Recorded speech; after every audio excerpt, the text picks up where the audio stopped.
په خیبر پښتونخوا کې د مفتي منیر شاکر په نوم دغه دیني عالم وایي وسلوال غواړي نوموړی ووژني او د نوموړي په وینا که دغسې وشول نو مسؤلیت به یې د پاکستاني ریاست پر غاړه وي. دا چې نور منیر شاکر څه وایي راځئ چې په ګډه یې واورو. السلام علیکم ورحمت الله وبرکاته. زه مفتی منیر شاکر برنګ روډ باندې روان یم څه یوې جنازې ته تعزیت ته. ټول زما فالوورز یې واورئ. د پولیس په جامه کې نقاب پوشه کسان دي، ټوپکې ورسره دي او دا نقابونه یې وهلي دي. موږ ته روډ کې مخکې شو او بلوټونه یې هم په موږ باندې ووال او موږ ترې نه روان یو، شاته نه روان یو او موږ سره باقاعده دوی بدماشي کوي. د پولیس نه بدماشان جوړ شي.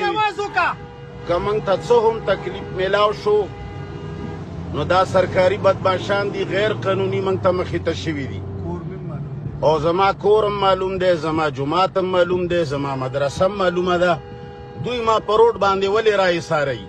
آیا دا لا قانونیت نه دی؟ په ایمان وایه دا بدماشي نه ده؟ او که دغه ځای کې زه اوس یو نیم کار وکړم د دوی سره، بیا به خلک وایي چې سرکار باندې لاس پورته که. سرکار ما سره غیر قانوني ولې چلی؟ ولې زیاته یې راسره کوي؟ اخر وجه څه ده؟ نو زما ټول فالوورز دې خبر شي. که ماله څه هم تاوان ورسېده دا د پاکستان ادارې دي، دا موږ سره دغسې کوي، دا بدماشان جوړ شوي دي. لہذا لار کې کم ځای کې چې موږ ته تکلیف ورسېدو، ډز وشو را باندې، مرګ وشو، زما ذموار همدغه سرکار دی او دا نقاب پوشه خلک دي. نقاب پوش سړي باندې به زه ډز کوم، دا یاد وساتئ.